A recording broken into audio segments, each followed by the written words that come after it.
बहुत सारे लोगों का सवाल है कि इस बार जो है लॉरी अड्डा यानी टोल टैक्स जो है खासतौर पर म्यूनसिपलिटी खुद ले रही है। मार्च से लेके अप्रैल भी हुआ और मई भी कहीं ना कहीं आधा महीना जो है वो चला गया है। क्या कुछ खासतौर पर इसमें बदलाव आया है, कितना रेवेन्यू जो है यहाँ पर जनरेट हुआ है, कितना फ़ायदा इस बार म्यूनसिपलिटी को खासतौर पर हो रहा है? नहीं, फ़ायदा तो मैं भी नहीं मानता हूँ इसको। फ़ायदा तो नहीं हो रहा, कम से कम इस पे हमारा काफ़ी नुकसान हो रहा है इसमें, क्योंकि हमारा नेशनल हाईवे इसमें भी कट गया, क्योंकि गवर्नमेंट की पॉलिसी थी। तो उसमें हम कैसे, क्योंकि हम गवर्नमेंट जो हुक्म करेगी तो हमने उसको पालन करना है। वहाँ से क्या है कि आपको पूरा पता है कि नेशनल हाईवे का मेन ट्रैफिक जो है नेशनल हाईवे पे रहता है। जब नेशनल हाईवे का हम चार्जेस नहीं कर सकते तो फिर अंदर की छोटी सी सिटी है, तो इसमें कितनी गाड़ियाँ होंगी। आदाब, फेयर वॉइस में आप सब लोगों का बहुत बहुत स्वागत है। आज हमारे साथ बातचीत करने के लिए जुड़े हैं ईओ डोडा यासर हुसैन वानी साहब। इनसे जानने की कोशिश करेंगे कि म्यूनसिपलिटी के अंदर काफ़ी सारे इश्यूज़ हैं।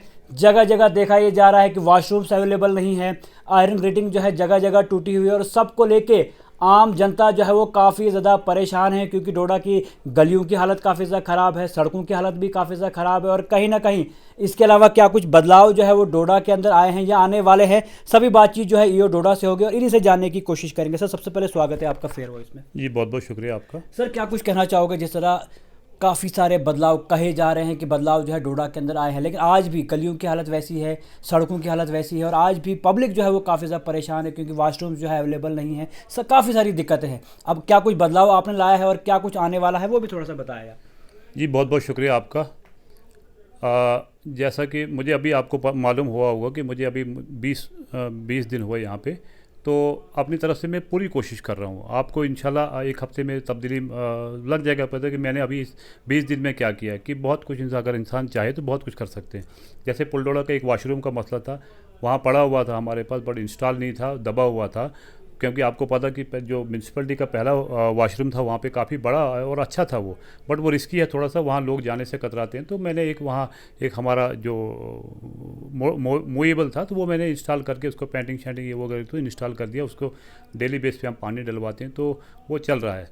उसके साथ में आप देखेंगे कि एक स्लाटर हाउस हमारा, जिसकी आप खस्ता हालत देखेंगे, जहाँ कुत्ते भी चले जाते थे अंदर। तो मैंने एक जब जो ही मुझे नज़र पड़ी उस पर, तो मैंने बोला जी यहाँ से तो रोज़ सुबह यहाँ से जानवर ज़बह होके जाते हैं। तो उस पर मैंने आनन फान काम लगवाया। तो और बहुत अच्छा, अगर आप जाते रहते हैं मार्केट में तो आप उसकी देख रहे हैं। उसको मैंने आज टीन के लिए भी बोला, उसकी जो सीजीआई शीट लगी ऊपर से, मैंने बोला इसको भी प्राइमर और पेंट किया जाए।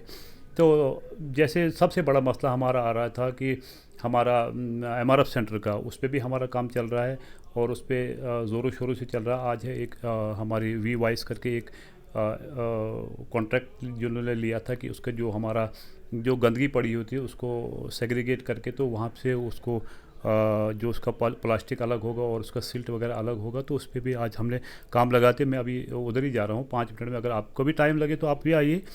तो दूसरा हमारा बड़ा मसला चल रहा था माल भविष्य का, जो सबसे बड़ा मसला है डोडा में। एक तो जानवर हमारे यहाँ लावारिस घूमते हैं सड़कों पे, आपने देखा हो क्योंकि आप भी लोकल मार्केट में चलते रहते हैं। सबसे बड़ा मसला था जानवरों का। उसके अलावा जो हमारे स्ट्रे डॉग्स का, वो बहुत बड़ा मसला है कि स्कूली बच्चों को या आम पब्लिक को जो रास्ते में चलते राह, तो इनको कितनी दिक्कत हो रही थी। और आज हमने शुरू किया, आज हमारा जो शेड कंप्लीट हो गया, इसका जो हमने फाटक जिसको बोलते हैं देसी लैंग्वेज में, तो उसके लिए हमने आज वो कंप्लीट करवा दिया। उसको पानी और बिजली मैं लगवा रहा हूँ, तो इंशाल्लाह शाम तक वो हो जाएगा हमारा। तो बाकी आप खूब ही जानते हैं। बाकी आपने जो गलियों की हालत बोली, इसके हम पूरा प्लान हमारा रेडी हो रहा है। तो जो ही हमारा इस साल के प्लान में वो आ जाएगा कि जहाँ जहाँ भी रिपेयर की ज़रूरत या नई ड्रेन्स की, इवन कि मैं अपनी मशीनों से डिग्री कॉलेज में जहाँ हमारे बच्चे पढ़ते हैं उसकी आप जाके देख लो, ड्रेन मैंने पूरी खुलवा दी। एक घाट रोड पे एक ड्रेन जो बिल्कुल ब्लॉक होगी, तो इंशाल्लाह 2-3 दिन में उसको, क्योंकि मेरी मशीन को कुछ थोड़ी सी रिपेयर की ज़रूरत थी। कल मैंने ड्राइवर जम्मू भेजा, मैंने बोला आप मकैनिक को ला के तो उसको रिपेयर करवा के फौरी तौर पे इनको नालियों को खोला जाए। तो इसके अलावा आपने देखा होगा कल भी बहुत सारी स्टोरीज़ हमने चलाई कि यहाँ पर ड्राइवर्स भी खास तौर पर काफ़ी ज़्यादा परेशान हैं। उनसे अड्डा तो लिया जाता है लेकिन उनको सुविधाएं नहीं दी जाती। पैसेंजर शेड्स जो है जगह जगह नहीं है, वॉशरूम्स जगह जगह नहीं है, और जिसकी वजह से जितने भी ड्राइवर खास तौर पर है वो सिटी के अंदर आ जाते हैं और उसके बावजूद जो है यहाँ पर ट्रैफिक जामिंग काफ़ी ज़्यादा देखने को मिलती है। तो क्या कुछ इस सब को लेके भी किया जाएगा? क्या उनको सुविधाएँ दी जाएंगी? बिल्कुल दी जाएंगी। मैं हम पूरी पूरी कोशिश कर रहे हैं। मैं भी इवन कि डीसी साहब से मैं बोलता हूँ, डीसी साहब को डेली शाम को मुझे बोलना पड़ता है आज क्या किया, आगे क्या करना है। डीसी साहब ज़्यादा इंटरेस्टेड हैं इस मसले में क्योंकि डिस्ट्रिक्ट के हेड हैं, जाहिर सी बात है उनको ज़्यादा टेंशन रहती होगी। मैं आपके माध्यम से एक ना यहाँ शॉपकीपर्स को एक मैसेज देना चाहता हूँ क्योंकि बड़े अच्छे लोग हैं ये। जहाँ जहाँ आपको ये दिखता है यहाँ शॉपकीपर्स की वजह से अगर कोई हमारे फुटपाथ जो ऑक्यूपाई करते हैं वो अगर दुकानों के अंदर ही सामान रखेंगे तो कितना अच्छा होगा, क्योंकि कम से कम फुटपाथ लोगों के चलने के लिए हो। तो जब लोग नहीं चलेंगे तो जाहिर सी बात है लोगों ने फिर सड़कों पे जो गाड़ियों के लिए होती है। और जो रॉन्ग पार्किंग के लिए सभी चाहे वो शॉपकीपर्स की है या पब्लिक पॉलिसी की है, वो कम से कम पार्किंग में लगाए। पार्किंग है हमारे पास रेडी होने वाली है, तो इंशाल्लाह हमारा जल्दी से बस अड्डा हमारा शुरू होने वाला है। इसके साथ में हमारी जहाँ म्यूनसिपलिटी का ऑफिस बन रहा है उसके नीचे जो पार्किंग है वो भी चालू होने वाली है। तो कम से कम अगर एहतियात से लोग चलेंगे तो आम पब्लिक को परेशानी नहीं होगी। Sir, multi storey car parking को लेके आपने बोला कि बहुत जल्दी, लेकिन लोग जो है काफ़ी टाइम से इंतज़ार कर रहे थे और जिसकी वजह से अभी भी मेस काफ़ी ज़्यादा है, लेकिन अभी भी वो तैयार नहीं हो रहा है। दिक्कतें काफ़ी ज़्यादा, और कहा यह जा रहा था कुछ अर्से पहले कि यहाँ पर जो है गाड़ियाँ मूवमेंट जो है शुरू हो जाएगी, लेकिन अभी तक नहीं हुई। मैं 3-4 दिन पहले गया हुआ था, जब नहीं 3-4 दिन 5-6 दिन हो गए मुझे। उसके बाद तो थोड़ा हालात ख़राब हो गए तो जिसकी वजह से मैं दोबारा नहीं जा पाए। मैंने जो इंचार्ज था वहाँ पे जो कॉन्ट्रैक्टर ने रखा था तो मैं इनसे बात की। उन्होंने बोला जी हमारे कुछ पेमेंट्स का इशू था तो जिसकी वजह से हम तेज़ी से काम नहीं कर पा रहे हैं। जो हमने जो ब्लॉक हमारा रेडी हो गया तो हम पहले इसी को कर। मैंने जी उनको रिक्वेस्ट की कि मैंने कहा आप काम बंद नहीं कीजिए, आपकी पेमेंट इंशाल्लाह जल्दी आ जाएगी। तो जो ही उसका भी बेचारे का थोड़ा सा ये कि पेमेंट्स उसकी काफ़ी रुकी हुई हैं, तो बट उसके पेमेंट्स के लिए हम लगे हुए हैं दिन रात करके। हम उसकी पेमेंट भी क्लियर करवा देंगे। और उसका ये नहीं कि काम उसने रोका है, काम उसने बोला कि अगर मुझे पेमेंट्स की एश्योरेंस हो जाएगी कि मैं पेमेंट मिल रही है तो मैं काम लगवा दूंगा। तो काम उसका तेज़ी से चल रहा है। तो और बल्कि बड़ा अच्छा हमारा मैं भी काफ़ी देर से बाहर ही था पोस्टिंग पे, तो मैं जब देखा तो अच्छा बन रहा है वो। तो जिसके अलावा कुछ चीज़ें जो मॉनिटर हमने भी की कि म्यूनसिपलिटी के जितने भी कर्मचारी हैं उनमें से कुछ ऐसे लोग हैं जो अभी ऑटो जो है लगातार चला रहे हैं और अपनी ड्यूटी को छोड़ के कहीं ना कहीं साइड है। उसके अलावा गंदगी की भी काफ़ी सारी शिकायतें आ रही है कि गंदगी है, लेकिन म्यूनसिपलिटी के जितने भी लोग हैं आज वो लॉरी अड्डा लेने में कहीं ना कहीं बिजी। तो इनको किस तरह से देखा जाएगा, इन कमियों को किस तरह से दूर किया जाएगा? नहीं, अगर आपको कहीं दिखता है कि कोई हमारा कर्मचारी ऑटो चला रहे तो वो आप मुझे वीडियो भेजें तो मैं इस पर एक्शन लूँगा। हाँ, एक बात हो सकता है कि हमारे एक जो टेम्परेरी एम्प्लॉय थी जिनका मार्च तक ही हमारा जिनका कॉन्ट्रैक्ट था तो वो मार्च तक ख़त्म हो गए हो। मे भी उसमें से आपने कोई देखा होगा कि क्योंकि वो तो 1 साल से काम कर रहे थे, आपको लगा होगा कि ये म्यूनसिपलिटी का मुलाजिम है, उनका कॉन्ट्रैक्ट मार्च में ख़त्म हो गया। तो अप्रैल अब तो नया 1.5 महीना हो गया कि उनका कॉन्ट्रैक्ट अभी पिछले महीने ख़त्म हो सकता है कि अगर मेरा कोई जो परमानेंट मुलाजिम या कोई कैजुअल लेबर भी अगर कोई है तो आप मेहरबानी करिए वो मुझे आप भेज दीजिए तो मैं देख लूँगा इस पर। सर, बहुत सारे लोगों का सवाल है कि इस बार जो है लॉरी अड्डा यानी टोल टैक्स जो है खासतौर पर म्यूनसिपलिटी खुद ले रही है। मार्च से लेकर अप्रैल भी हुआ और मई भी कहीं ना कहीं आधा महीना जो है वो चला गया है। क्या कुछ खासतौर पर इसमें बदलाव आया है? कितना रेवेन्यू जो है यहाँ पर जनरेट हुआ है? कितना फ़ायदा इस बार म्यूनसिपलिटी को खासतौर पर हो रहा है? नहीं, फ़ायदा तो मैं भी नहीं मानता हूँ इसको। फ़ायदा तो नहीं हो रहा, कम से कम इस पर हमारा काफ़ी नुकसान हो रहा है इसमें, क्योंकि हमारा नेशनल हाईवे इसमें भी कट गया क्योंकि गवर्नमेंट की पॉलिसी थी। तो उसमें हम कैसे, क्योंकि हम गवर्नमेंट जो हुक्म करेगी तो हमने उसको पालन करना है। वहाँ से क्या है कि आपको पूरा पता है कि नेशनल हाईवे का मेन ट्रैफिक जो है नेशनल हाईवे पे रहता है। जब नेशनल हाईवे का हम चार्जेस नहीं कर सकते तो फिर अंदर की छोटी सी सिटी है तो इसमें कितनी गाड़ियाँ होंगी।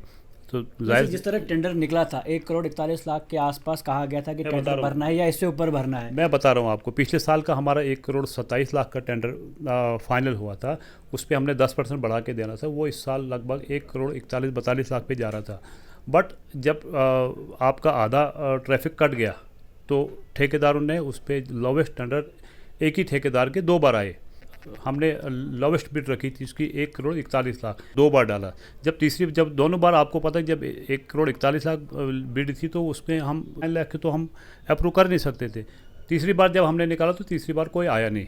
मैंने ऊपर टेकन अब ये मसला किया ऊपर वाले हमारे हायर अथॉरिटी से, 2-3 दिन में इसका मसला हो जाएगा। लेकिन सर म्यूनसिपलिटी को कितना फ़ायदा आज के वक्त में हो रहा है, कितना बेनिफिट मिल रहा है? क्योंकि अभी जितने भी कर्मचारी हम देख रहे हैं जगह जगह स्पॉट्स पर रखे हुए हैं, अड्डा तो ले रहे हैं, लेकिन फ़ायदा कितना हो रहा है, कितना रेवेन्यू जनरेट हो रहा है? क्या लगता है अगर आप जो है टेंडरिंग नहीं करते तो फ़ायदा होगा या टेंडरिंग से ही सारा फ़ायदा खास तौर पर मिलता था? नहीं, जाहिर सी बात है, टेंडर से एक उसमें एक लिमिट होती है, फिर हमारे कर्मचारी कम से कम छूट जाएंगे उससे, फिर उनके जो वेंडर आएगा तो उसी के कर्मचारी भी रहेंगे, कम से कम मेरे 10-12 कर्मचारी छूट जाएंगे वहाँ से। तो और जो मैंने अपने जितने टाइम लगभग मेरा 20-22 दिन यहाँ पे हो गए, तो मैंने जब एक एवरेज निकाली तो 11-12 हज़ार से ऊपर मैं नहीं जा पा रहा टोटल।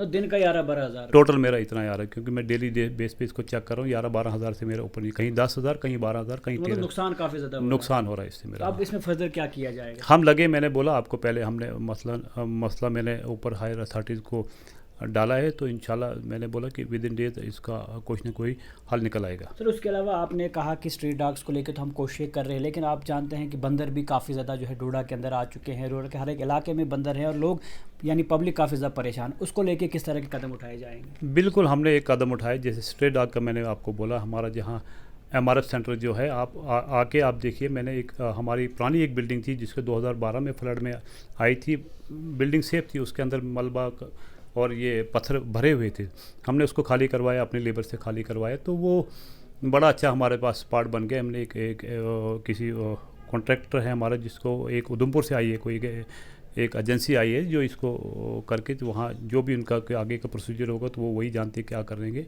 बाकी आपको 2-3 दिन में इसका पता चल जाए कि हमने क्या कर। सर आखिर में जो ड्राइवर्स परेशान हैं, जिनको जगह ही नहीं, उनके लिए क्या कुछ कहना चाहोगे? कितने टाइम में उनके लिए सुविधाएं जो है खास तौर पर मिलेंगी? मैं बिल्कुल लगा हूँ इसमें, अगर उनके टॉयलेट की फैसिलिटी है वो मैं आपको 2 दिन में उसको इंस्टॉल करके दे दूँगा। जहाँ जहाँ हमारे अड्डे हैं, एक ना थोड़ा सा मैं जैसे कुछ हमारे ट्रक्स हैं या टिपर हैं बड़े वाले, मेहरबानी कीजिए कि थोड़ा सा अवॉइड कीजिए दिन के टाइम पे। अगर किसी भी घर को या किसी दुकान वाले को, किसी को ट्रक अंदर सिटी में करवाना, तो मेहरबानी कीजिए कि वो 8 बजे से पहले इसको खाली करवा के तो बाहर करवा दे, सिटी से बाहर, जिसकी वजह से हमें जाम लगता है। फिर स्कूल बच्चे कैसे चलेंगे? जाम जब लग जाएगा, बच्चे स्कूल पे लेट पहुंचेंगे, जो एम्प्लॉइज़ होते हैं वो लेट पहुंच जाते हैं। कि जहाँ जहाँ उनकी फैसिलिटी की ज़रूरत हो, मैं करवा दूंगा 2-3 दिन में। आने वाले वक्त में क्या कुछ बदलाव म्यूनसिपलिटी को लेके आने वाला है? म्यूनसिपलिटी का आपको पता चल जाएगा कि पहले का क्या था, तो अब क्या है वो तो आप मेरे से ज़्यादा जानते हैं, कि आप लोग चलते रहते हैं मार्केट में, आप लोगों का ज़्यादा काम है, पता चल जाएगा इंशाल्लाह आपको। Thank you sir.